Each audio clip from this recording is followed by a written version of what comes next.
Welcome to the Nebraska Department of Education Nutrition Services Training for school staff working with the bookkeeping aspects of the school meals program.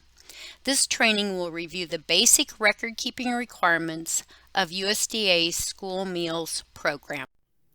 This training is divided into 4 parts: participating in the USDA school meals program, approving students for meal benefits, the process of verification, and other record-keeping requirements and reports. Part 1. Participating in the school meals program. Information about the school meals program is available on the Nutrition Services website.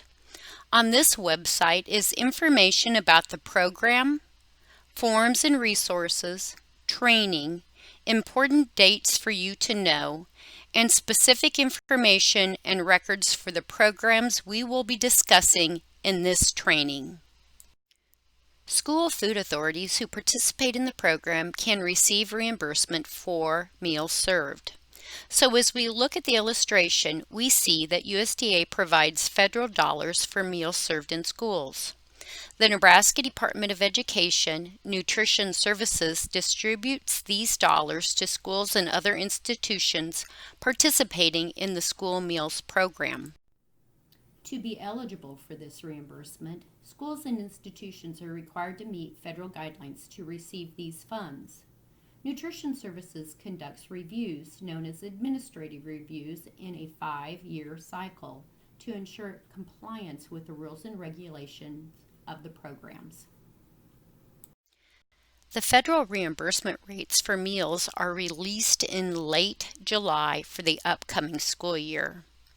Reimbursement is defined as the amount of money a school or institution receives each month for the number of reimbursable student meals the school or institution claims for reimbursement. Current reimbursement rates can be found under quick links in the lower left-hand side of the Nutrition Services homepage. There are different rates of reimbursement released for each program. School food authorities may choose to participate in the programs of breakfast, lunch, the after-school care snack program, and special milk program. In order to participate in breakfast and the after-school care snack program, the school food authority must participate in lunch. USDA provides reimbursement based on 3 categories: free, reduced, and paid. The difference between the free rate of reimbursement and the reduced rate at breakfast is 30 cents. Schools cannot charge students eligible for reduced price meals more than 30 cents for breakfast.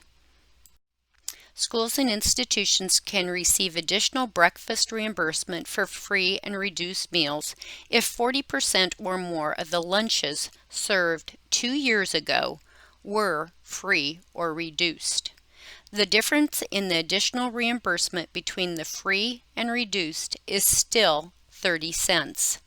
Schools or institutions qualify for this additional funding by feeding site.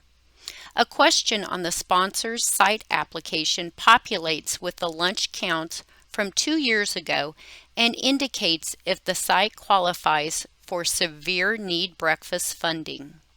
Please note that while we are talking about additional severe need breakfast funding, the eligibility of this funding is based on lunch counts. More information about the school breakfast program, including additional training, can be found on the Nutrition Services website under the school breakfast program. For lunch, USDA provides reimbursement based on 3 categories: free, reduced, and paid. The difference between the free rate of reimbursement and the reduced rate at lunch is 40 cents. Schools cannot charge students eligible for reduced price meals more than 40 cents for lunch. There is also an additional 7 cents per lunch meal reimbursement called the performance-based incentive. When the Healthy Hunger Free Kids Act of 2010 was enacted, Schools and institutions were required to complete a one-time certification of new meal pattern compliance in order to receive this performance-based incentive. Schools and institutions must continue to be in compliance of all requirements of the school breakfast and lunch meal patterns. For lunch, this includes meeting the vegetable subgroups, whole grain rich, and milk variety requirements. Reimbursement is also paid for the schools and institutions that choose to participate in the after-school care snack program. Eligibility and how the site claims reimbursement is determined by the free and reduced percentage of the feeding site.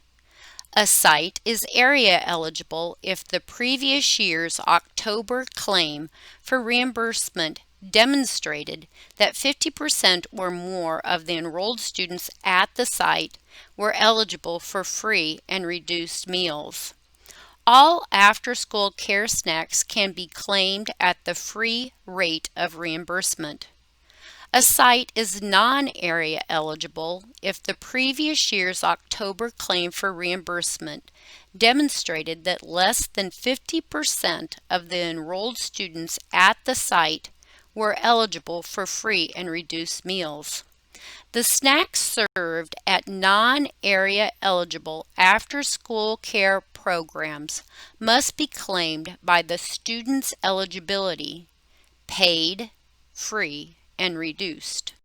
Other requirements of the after-school care snack program include an educational or enrichment activity must be offered.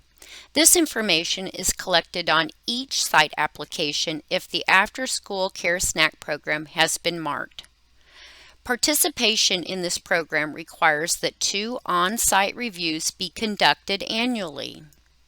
The first review must be completed within the first 4 weeks of operation. The second review can be completed any time during the school year. The after-school snack meal pattern must be met and documented. Snacks can only be claimed on days school is in session. No non-school days, weekends, or school breaks. More information about the after-school care snack program can be found at the Office of Nutrition Services website. This information includes site eligibility, the after-school care meal pattern, times of operation, record-keeping requirements, and forms. The Special Milk Program is only available for students who do not have access to breakfast and/or lunch. Typically, school food authorities that have enrolled half-day preschool or kindergarten students participate in this program. These students may be enrolled in a morning or afternoon program and may arrive after breakfast or lunch. There are 2 options available for claiming special milk for reimbursement. The first option, claim paid milk only. Reimbursement is paid at the rate established annually by USDA. School food authorities can either charge all students for milk, which would be determined by taking the average cost of milk plus supplies and then subtracting the rate of special milk reimbursement, which would then provide the cost to charge for the carton of milk. School food authorities also may choose to not charge students the cost of milk, as this amount may already be included in tuition or program fees. If students are not charged, the difference in cost of milk minus the reimbursement rate must be put back into the school meals program from another funding source. The second option, claim paid and free milk. For students determined to have free eligibility, the milk they receive is reimbursed at the actual cost paid to the vendor. Students are not charged for the milk. Milk served to students not free eligible is reimbursed at the rate established annually by USDA. These students may be charged for milk. There is no reduced price for the special milk program. An income eligibility application that would indicate a student is in the reduced category would be classified as receiving paid milk. Additional information on the special milk program can be found on the Nutrition Services website. This information includes the income eligibility application for sponsors choosing to participate in Option 2, claiming milk as free and paid. Now that we have talked about the reimbursement rates in different programs, let's move our attention to completing the annual program application. The web address for accessing the online application can be found on the Nutrition Services homepage by clicking the Child Nutrition link, abbreviated to CNP. See the red arrow on the left. This will populate the 4 bulleted Click Here links. The first Click Here link will take you to the login page of the CNP system. In order to log into the CNP system, a user ID and password are required. The user ID is issued to the person identified as the authorized representative. The authorized representative is ultimately responsible for ensuring the rules and regulations of the school meals program are followed. Typically, the authorized representative is a school superintendent, bookkeeper, or principal. If your school's authorized representative has changed, school food authorities must notify Nutrition Services. The new authorized representative must apply for a user ID. The Nutrition Services Computer Access Application and Agreement Form can be found under Forms and Resources on the Nutrition Services website. Once the form has been completed, it can be printed and emailed to Nutrition Services. When approved, the authorized representative will receive a confirmation email containing the user ID along with instructions for creating a new password. Once logged in, the screen will only have boxes for the child nutrition programs the sponsor participates in. Nutrition Services administers the school nutrition program, the summer food service program, and the child and adult care food program. You will click on the blue square for access into the school nutrition program. We are going to go through some of the main points of completing the application packet on the next few slides. For more detailed instruction, please view the instructional links under Bookkeeping Training. To start, the first step is to click on Applications in the upper left-hand corner of the dark blue menu bar. Next, you will click on Application Packet. This will take you to a screen where you enroll in the correct program year to start the application packet. As a side note, see arrow number 3 in the upper right-hand side of the page. The arrow points to year. By clicking on this, you can view applications from previous years. Once we have clicked on the application package, the following screen appears. This particular example has both the site application and sponsor application completed. It has been submitted for approval to the state agency, as you can see from the information at the top of the application. It is important to remember that both the site application and the sponsor application must be completed.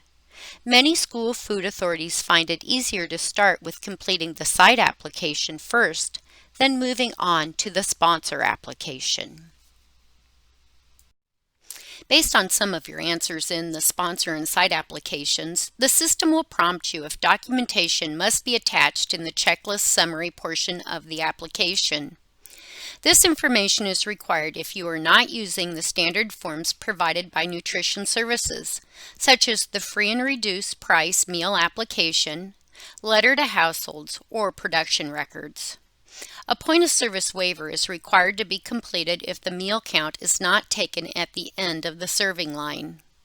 A food service contractor vendor agreement may be required if meals are provided by another school food authority or if the school contracts with a food service management company. If any document needs to be submitted, it will be listed under the checklist summary, which can be found on the application packet screen. From the checklist summary, you must check the box that the form has been submitted to Nutrition Services. From there, the form can be uploaded to the application packet. Finally, when all parts of the application specific to your school or institution have been completed, green check marks will appear. You are then ready to click the red Submit for Approval button on the bottom of the screen. A program specialist will review and approve the application to participate in the school meals program. USDA's non-discrimination statement is required for all material distributed to the public that addresses the school meals program.